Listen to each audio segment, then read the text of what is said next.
It's about சினிமாவில் எந்த இப்படிலாம் என்ன ஷோ பார்க்க போகிற முடியும் பார்த்தீங்கன்னா, பிக் பாஸ் சீசன் 9 இன்னையோட அடுத்த ப்ரோமோ வந்து ரிலீஸ் பண்ணியிருக்காங்க. ஸோ இந்த ப்ரோமோவில் வந்து பார்த்தீங்கன்னா, ஹவுஸ்மேட்ஸ் அதாவது ஒரு டீம் வந்து வெளியே உட்காந்து ஃப்ளஷ் ஃபைட்டர்ஸ் அவங்க வந்து பார்த்தீங்கன்னா ஒரு டிஸ்கஷனில் வந்து இருக்காங்க. யாருக்கு பெஸ்ட் கொடுக்கணும், யாருக்கு ஒஸ்ட் கொடுக்கணும் அப்படிங்கிறது வந்து ஒரு டிசிஷன் எடுக்கிறாங்க. ஸோ ஃபர்ஸ்ட்டு சாண்ட்ரா வந்து இருக்கிறதுலே செம்ம ஒஸ்ட்டுக்கே ஒஸ்ட்டு அப்படிங்கிற மாதிரி வந்து சொல்லிகிட்டு இருக்காங்க.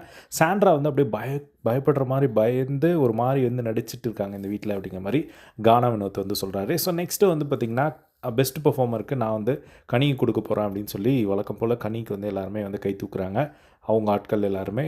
அதுக்கப்புறமா நெக்ஸ்ட்டு விஜே பார்வதிக்கெல்லாம் எதுவுமே கொடுக்கக்கூடாது. பார்வதி திரும்பவும் கம்பேக் கொடுத்த மாதிரி பழைய மாதிரி மாறிட்டா. அவரோட கோர் வந்து இப்போ திரும்பவும் வந்து வந்துருச்சு, ரொம்ப ஒஸ்ட்டாக பண்ணிக்கிட்டு இருக்கா. அதே மாதிரி இப்போ பார்வதிக்கு வந்து திரும்பவும் வந்து கோரை வந்து வெளியே கொண்டு வர்ற மாதிரி நம்ம பண்ணணும் அப்படிங்கிற மாதிரி வந்து இவங்க எல்லாருமே வந்து டிஸ்கஸ் பண்ணாங்க. அதுக்கப்புறம் வினோத் வந்து நான் பார்வதியை தெரியாமல் வந்து புகழ்ந்துட்டேன் நேற்று, ஏதாவது வாயில் கொடுங்க அப்படிங்கிற மாதிரி வந்து அதை எடுத்துடுறேன் அப்படிங்கிற மாதிரி வந்து அவர் சொல்லிக்கிட்டு இருந்ததை வந்து பார்க்க முடிஞ்சுது. ஸோ இதுதான் அந்த ப்ரோமோவில் வந்து காட்டுறாங்க.